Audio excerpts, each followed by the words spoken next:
What is Teisho? What is Teisho? People think it's a talk about something. Mainly one picks the saying of an ancestor from olden times, a koan, and there is a specific way in the Rinzai tradition what to include and what to talk about and all of that. Yeah, that is of course also Teisho. But from the point of view of the person that has to sit in this seat and give Teisho, the words are not so much of the interest. It is more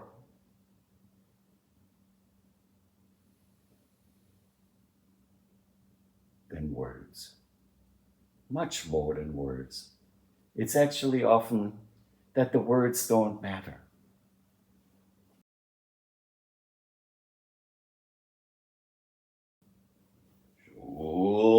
Umon Gattoshu Daikyuju Issoku Umon Sanku Kangai Kenka Setsudan Shuru Zuiha Chikuro.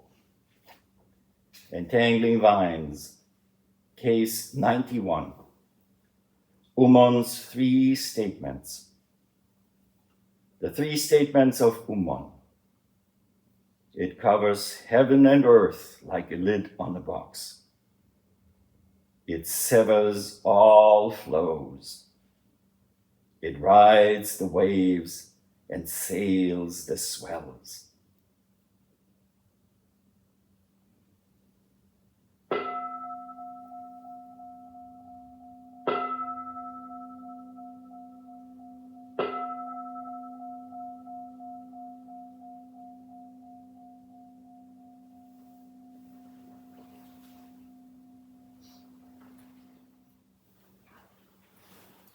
Good afternoon. Good afternoon. We've made it this far. This far to come to this place that in our tradition we call Teisho. What is Teisho? What is Teisho? People think it's a talk about something. Mainly one picks the saying of an ancestor from olden times, a koan, and there is a specific way in the Rinzai tradition what to include and what to talk about and all of that. Yeah, that is of course also Teisho. But from the point of view of the person that has to sit in this seat and give Teisho, the words are not so much of the interest. It is more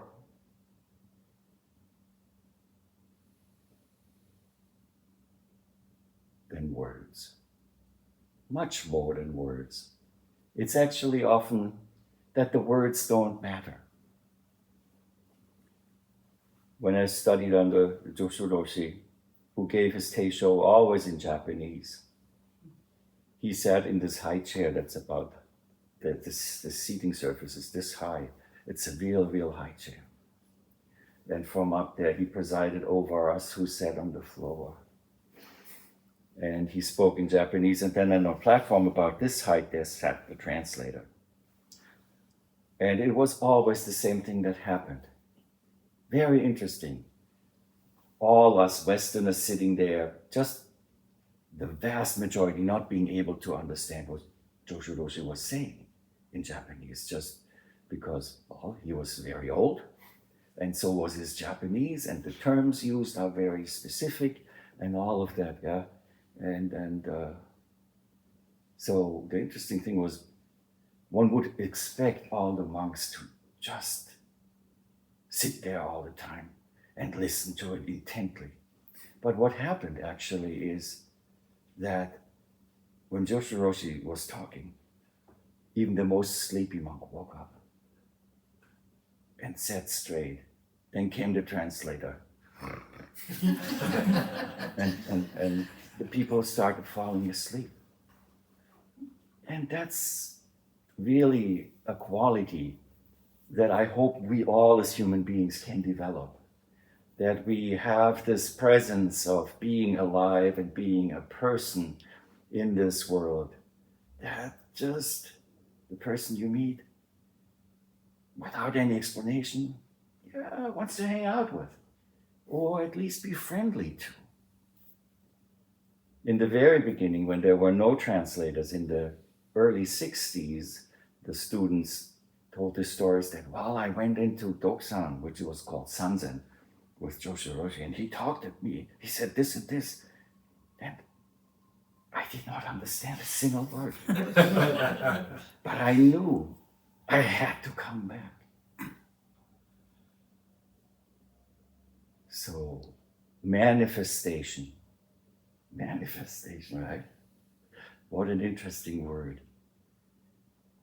It's not a goal-oriented thing. It's just learning to be who we are, completely who we are, and engaging in that activity, not in a haphazard way.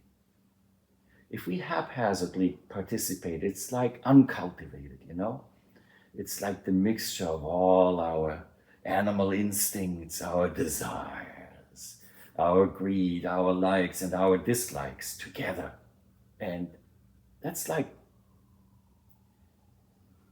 swill that you put in a trough, Everything just mixed together. It's okay to feel that maybe animal kind of level of our being, but maturity and cultivation is very important, This society is only possible because we decided to cultivate plants, the ones that tasted good.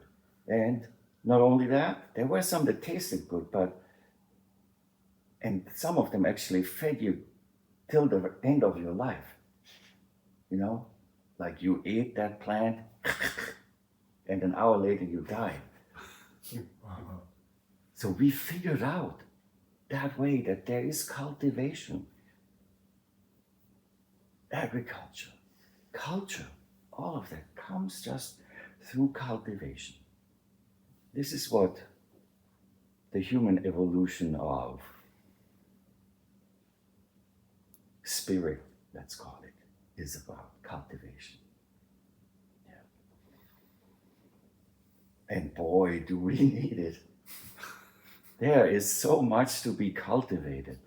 And there are so many fields that are just lying there waiting to receive the seeds that then sprout into this wonderful spiritual food. And often we are turned away by certain properties of those fields.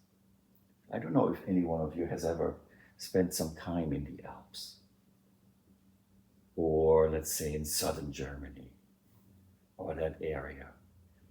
What is very, very common there, that the dung from the cows, the runoff, is collected and it's put in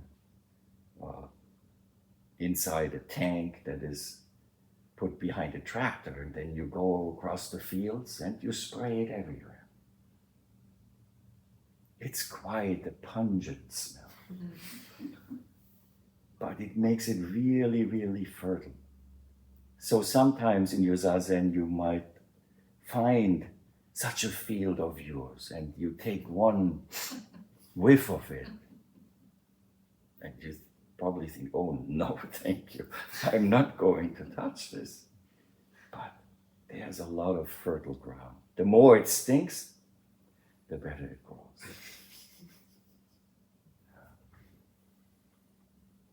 So today we are arriving at case number 91 of the Shumon Kattoshu. And we encounter Umon Gunen Zenji. One of the parts of Teisho is that I have to tell you a little bit about Umon, about the protagonists.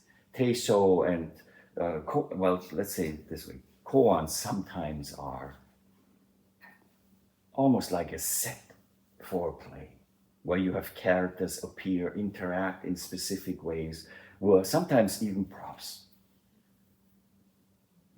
Remember any of those props? Cat. Meow. Another prop? Shoe. Huh? Sandal, shoe. Later, yeah, but first. Sword. Knife, sword, cleaver. There's an interaction asked to happen, right? So koans are like that. This koan is a little bit different here. And it's very typical for this Zen master Umon. So I will tell you a little bit about his Zen. Umon Bunen Zenji. We don't know exactly when he was born, but from various inscriptions on stone tablets at temples, we think it was 864 or 865 of the Common Era. So that's just around the time when Rinzai died. Rinzai passed away in 866. And this Umon Bunen was a Dharma heir of a monk by the name of Seppo Gison. The first teacher of Umon Bunen we all have encountered probably, or you will encounter if you sit a little bit with the Rinzai Sangha. His name was Bokushu Domyo, or Bokushu Dome. And he also is known to Rinzai, because when Rinzai was a young monk, Bokushu was the head monk of the temple. And there are all kinds of stories around that, which I don't want to repeat every time we encounter Umon.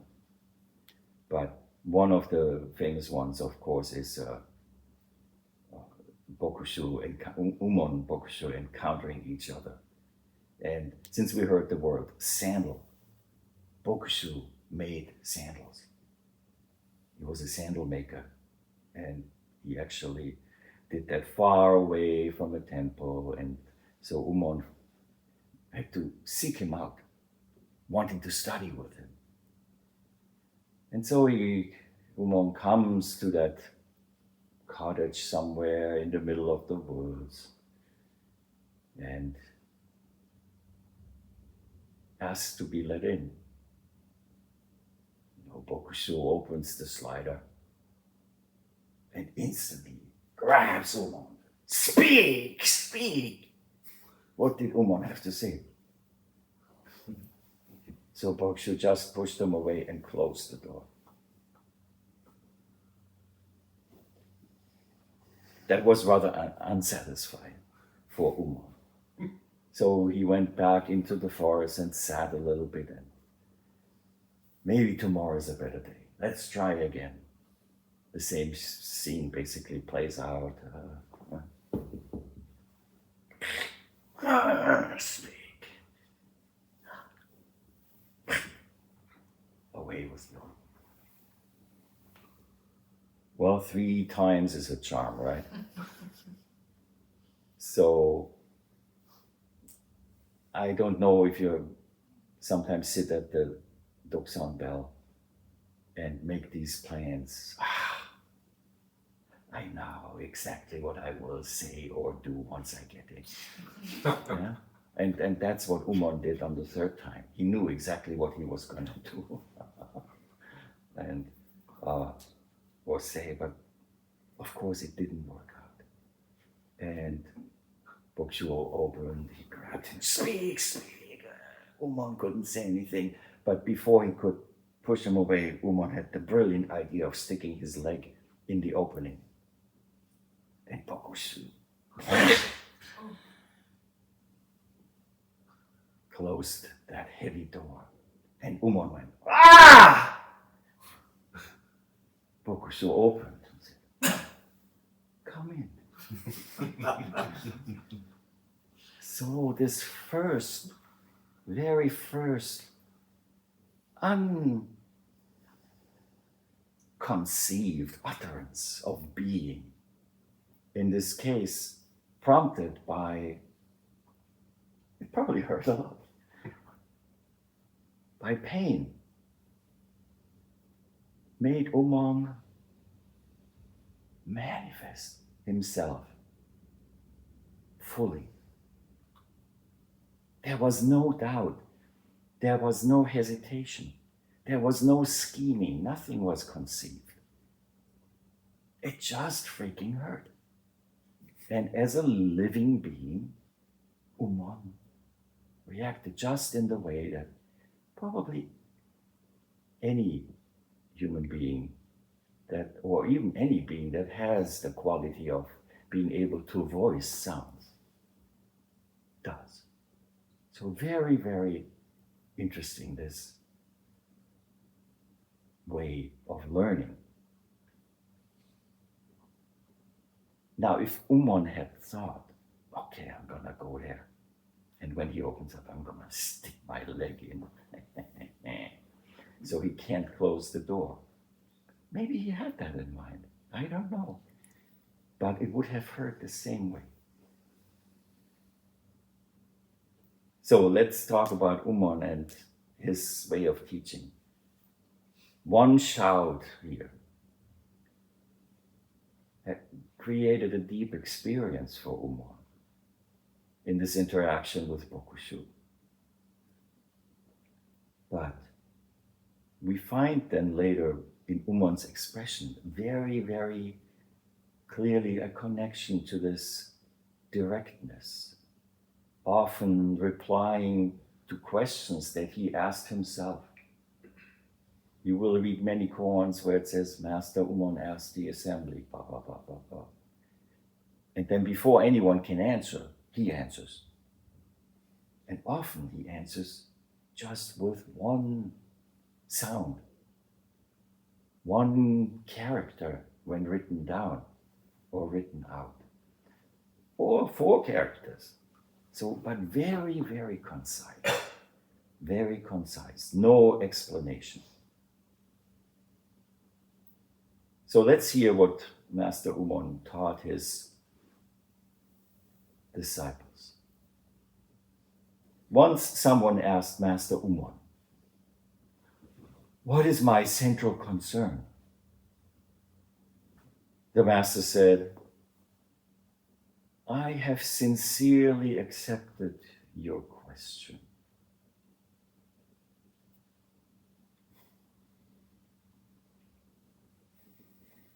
Another time, someone asked Umon, what is the most urgent for me? Umon said, the very you who is afraid that he doesn't know. The very you who is afraid that she doesn't know. The very you who is afraid that they don't know. These questions sound familiar. I hear them quite often. What is the most important thing to do this?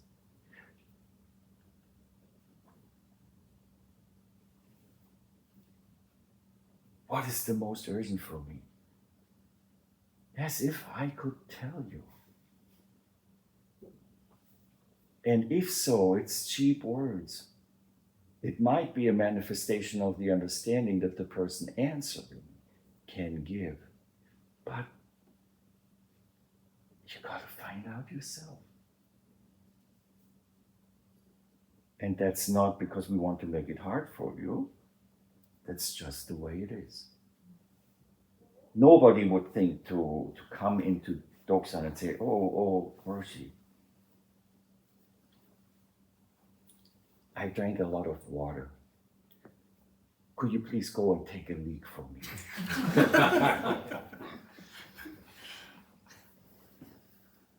No.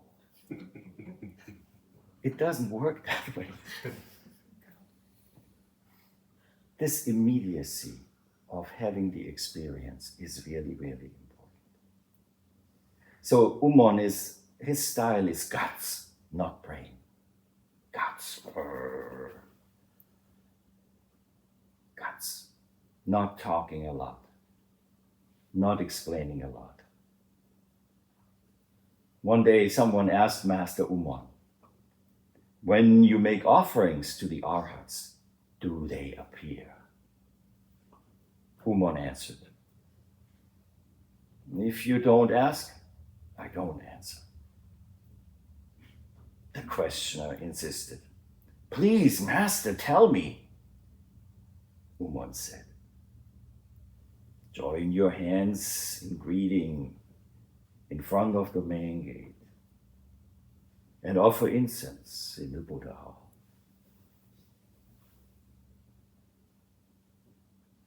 Oh, that sounds so cryptic, doesn't it? When you gotta greet somebody,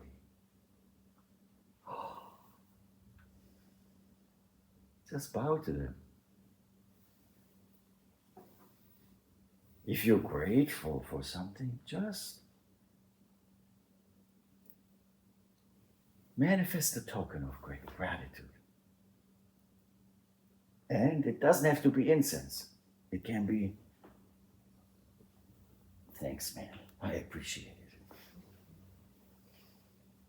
That real, that easy, that genuine. This is what Umon represents in his teaching. So these four character phrases that we have here, we will look at after I take a little drink. So these three phrases, we have to know that Umon, like so many of the ancients, had a really, really good memory. He was very gifted. This stone inscription that speaks about Umon, that was written, speaks about that he showed signs of great intelligence and that he was able to learn Chinese poems and entire Buddhist scriptures by heart just by reading it once. I'm sure they're smearing it on a little bit thick here, right? But he was very intelligent. I'm sure about that. He always wanted to become a monk from early on. And according to the biography that is called the Record of Umon, of course, the young Umon was also characterized by a very strong aversion to vulgarity. Somebody who would not engage in vulgar behavior. In English, probably if he spoke English, probably he would avoid many four-letter words.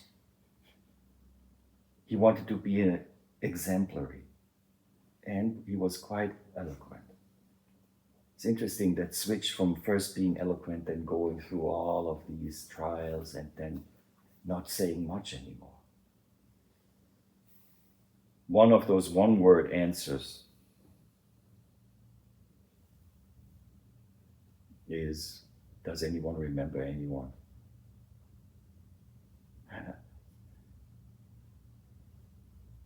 Khan, which means barrier. The question doesn't matter, actually. The answer, Khan. Another one is Ro, which means it's obvious. It's obvious. Yeah.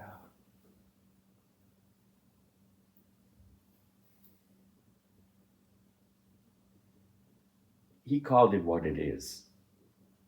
Let me give you one more quote from him. That's one of my favorite quotes from Umon.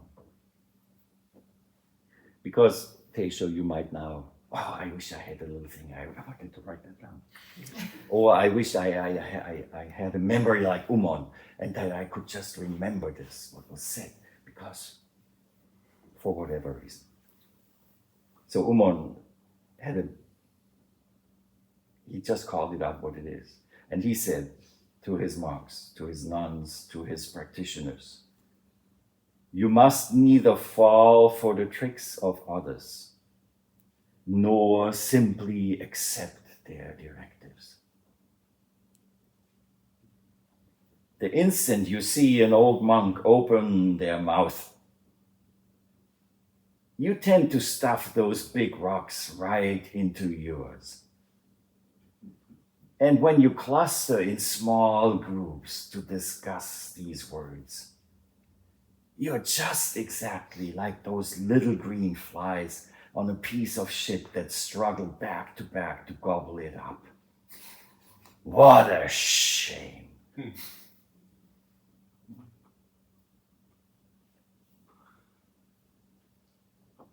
Coprophagia, I think, is the technical term for that. Eating shit.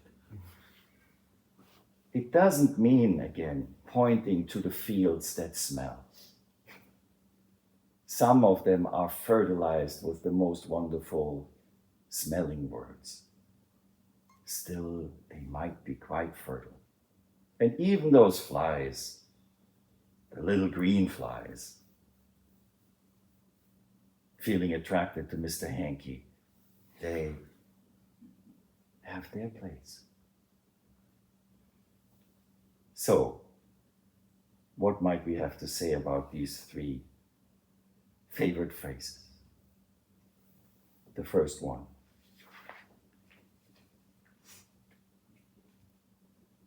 It covers heaven and earth like a lid on a box.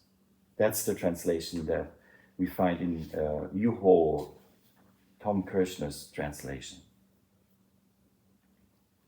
So it's this box and lid, heaven and earth.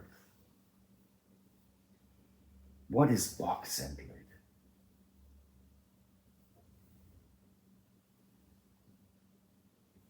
Well, they have to go together somehow. If there is a square box and you have a round lid, it really doesn't go together that well. So it means there has to be something that is appropriate to each other. Kangai Kinkon. Box and lid, like heaven and earth, go together. How do heaven and earth go together? Every day we walk on the face of this earth and see how heaven and earth very intimately interact. I would even say at times you could say that the universe kisses each other. The earth and the heaven gently meet. No question, no doubt, no hesitation. The air has never retreated from the surface, even of the most rugged mountain. And even if there are interactions between heaven and earth that seem to be violent, which could go either direction, the earth might decide to play volcano and spit forth hot magma, scorching the air, full of smoke of noxious gases. Or heaven, air, might decide to play tornado. Tatsumaki-san. Shh! But it goes together.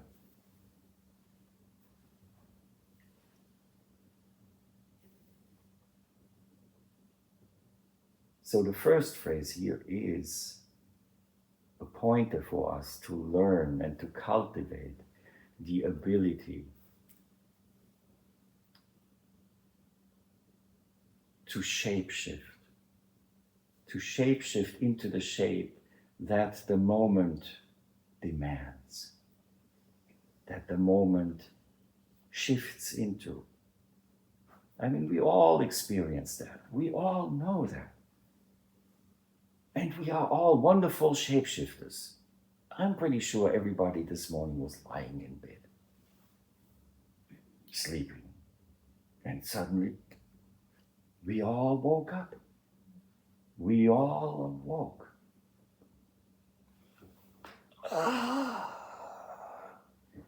Already from a corpse-like, from Shavasana, from the corpse pose.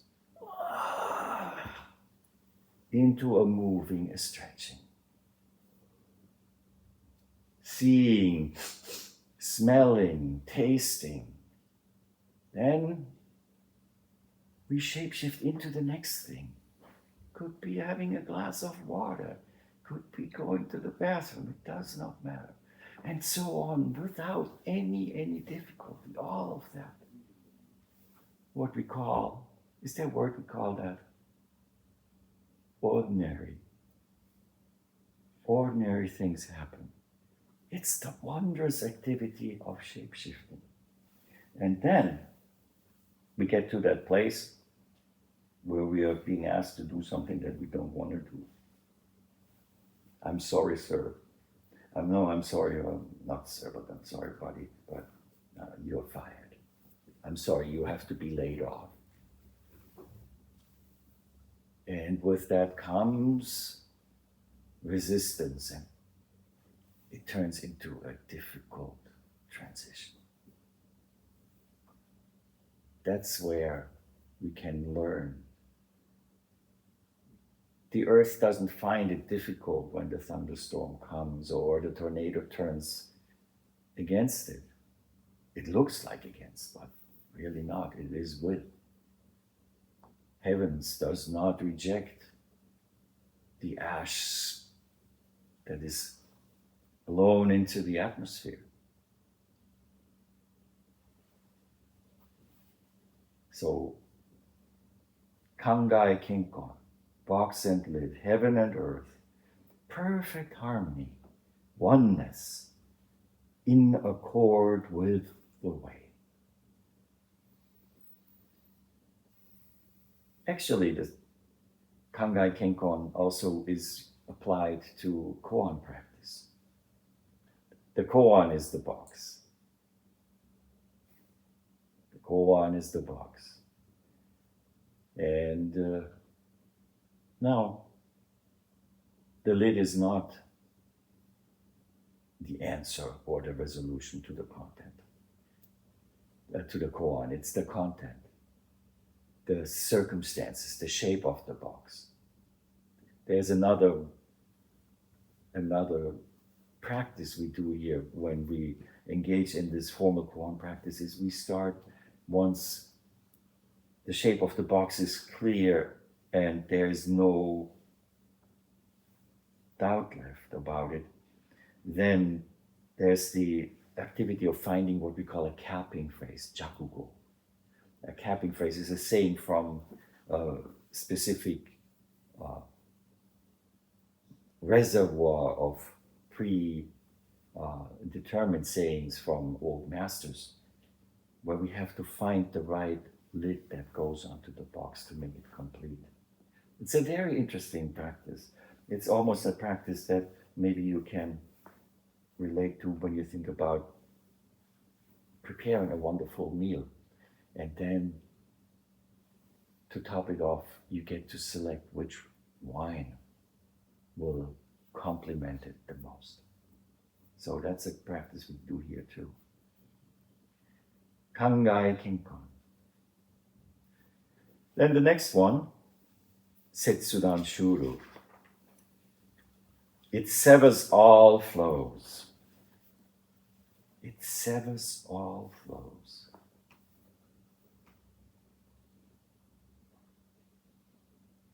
Again, we can apply that to so many things in our lives, in the dynamic nature of our being. When the lid fits the box and heaven and earth are together in perfect harmony, there's actually no idea that there is any flow. Severing all flows doesn't mean arrest. It just means to give up any point of reference that would be used to identify it as flow. And as soon as there's identification, heaven and earth are millions of miles apart. Severing all flows, severing is again in koan practice, the same thing. Severing all flows, engaging with a koan is not thinking about it. Sometimes it is, but then to come to the core of it, letting all those flows go and to actually realize the flow is not the flow, but the flow is the content of what is flowing.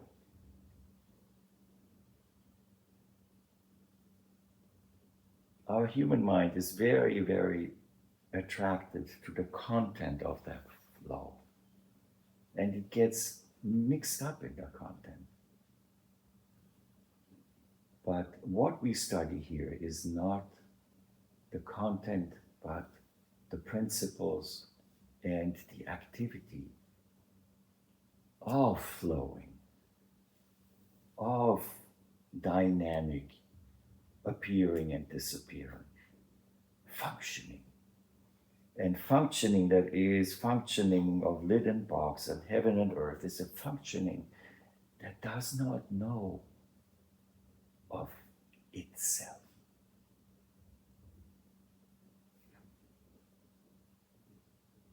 Have you ever fallen down the stairs or tripped somewhere or be startled in that way? Certainly there's flow, but it doesn't go, oops, I am falling. There's just no time for that kind of self to arise. In that moment, everything is severed, completely, nothing left, nothing to hold on to, sometimes literally. And in the end, when we get up, it might have saved us that we don't think and let nature do what nature does. It rides the waves and sails the swells. See, by now you see probably, wow, isn't he saying the same thing again? Same thing again. Waves and swells.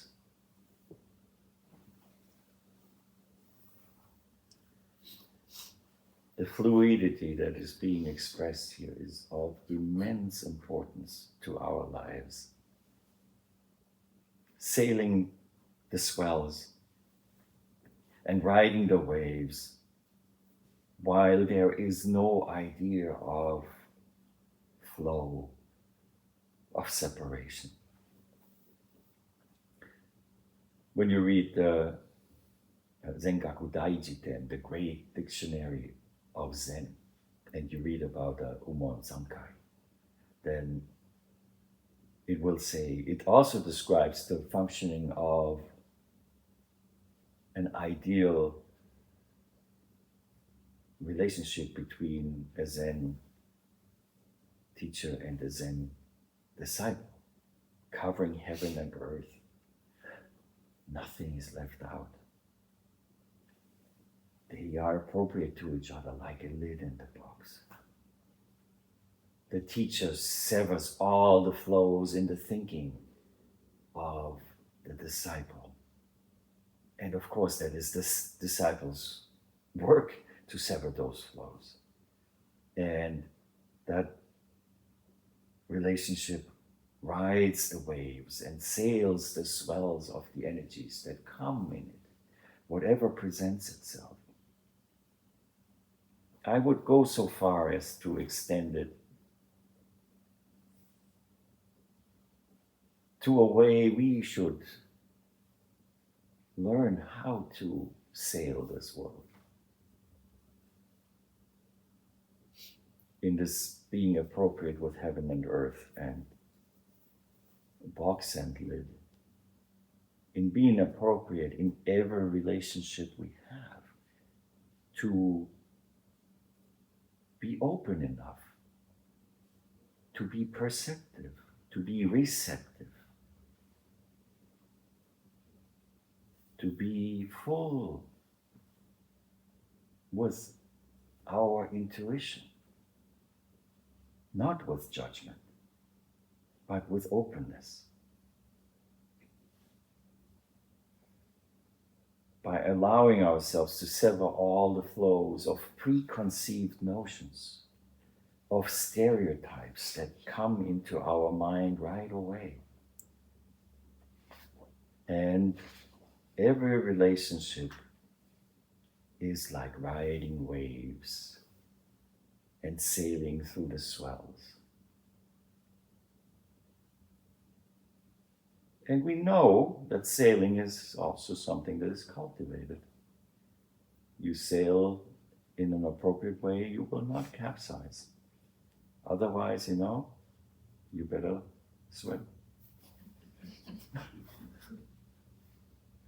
So, Umon gives us here very good advice for a dynamic way of being with this world. And I want to put a special kind of emphasis on this second one of the cutting of those flows, It's been a topic that's been around for a long time. Even the Buddha spoke about it. There's this story which I told once in the past, but I will tell it again. Once, the Buddha was taking a walk with Ananda in the marketplace. The market was over for the day, and the vendors had left, and the stalls were empty. The Buddha saw some discarded banana leaves. And I don't mean the golden ones. I wonder if you will discover a golden banana leaf one of these days. He saw those banana leaves, which the vendors had used to wrap up their goods.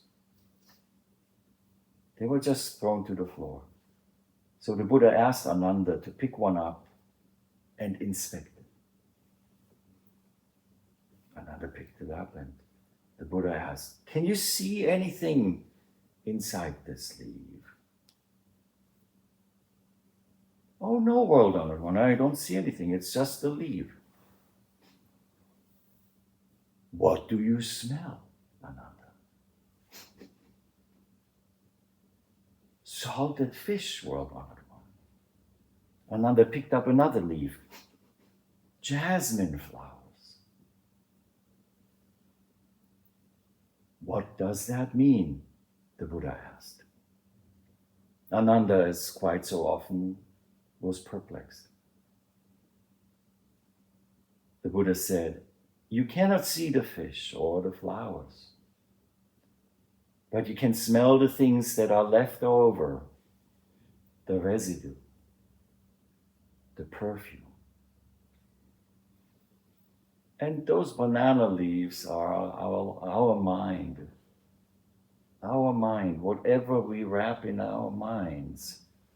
Even if we go into this practice and over time we are able to leave behind the anguish, the anger, disappointment, hopes even, or whatever smells like jasmine, there will still be perfumings in our mind that take a much, much longer time to take care of.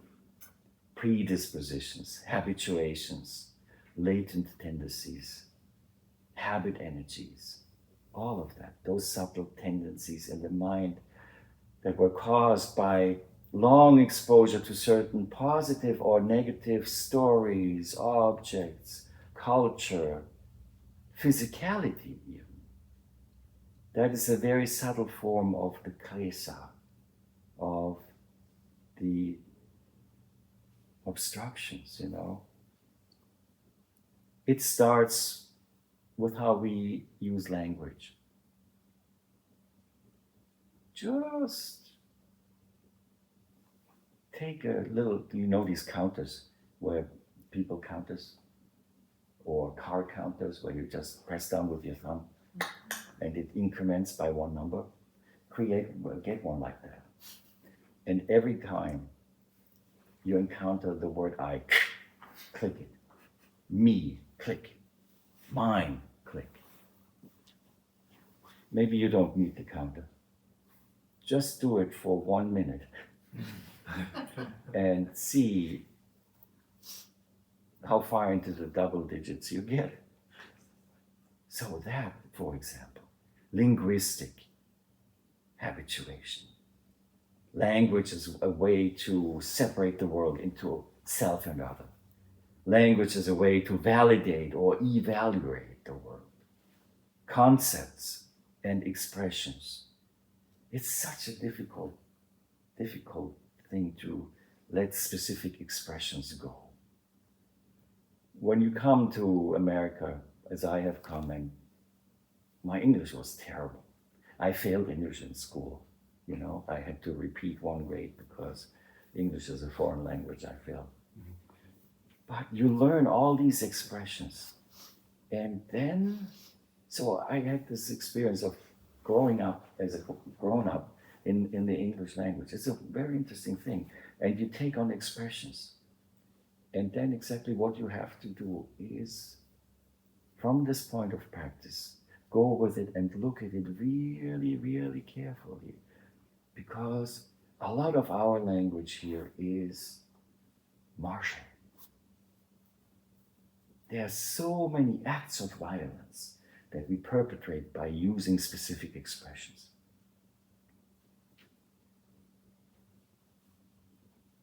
Everywhere. And it makes for a terrible place to live, right? We have to create peace in the world. Let's create an attack plan for that, right?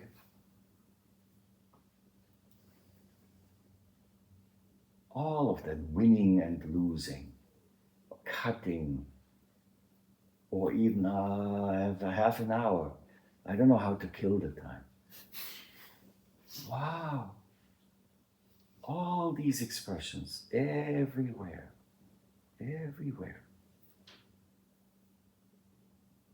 So try to examine your language from that point of view and your thinking, yeah? Or should I say, take a stab at it.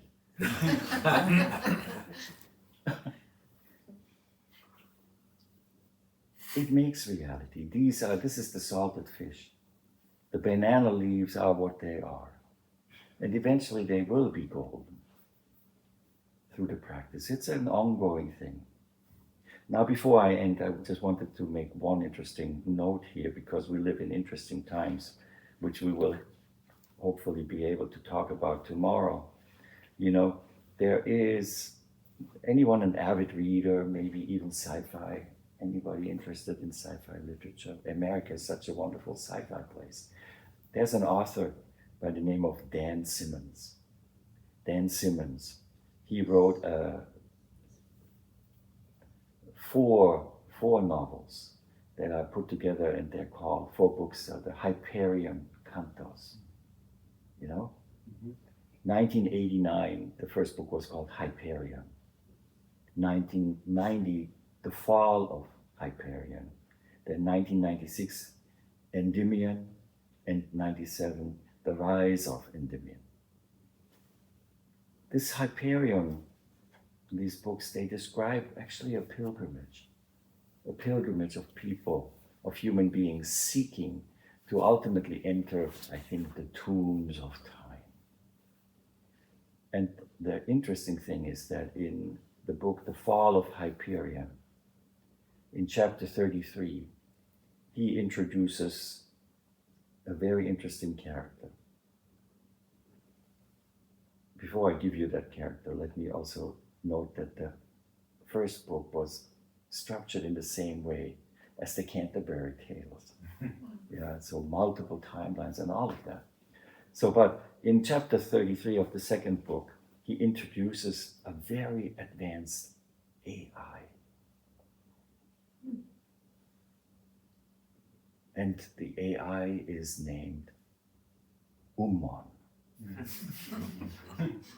And Umon speaks in Koan language. It's very interesting. Well, there are other AIs there too, you know, because in that place,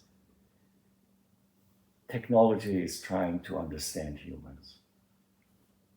And it's interesting to think about that because we all know how difficult it is for us humans to understand humans. And we can only venture to guess how difficult or impossible it is with tools that ultimately are deterministic.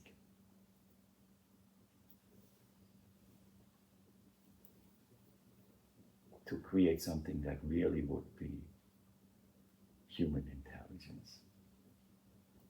Intelligence as a tool, AI as a danger, as a possibility, all of that is something that we all have to think about eventually, you know? So maybe you will dream tonight that the AI Umon will speak to you and take you into the tombs of time. And there, what will you do? You will cut off all flows. You will sail on the waves and with the swells. And the lid and the box will just come together just like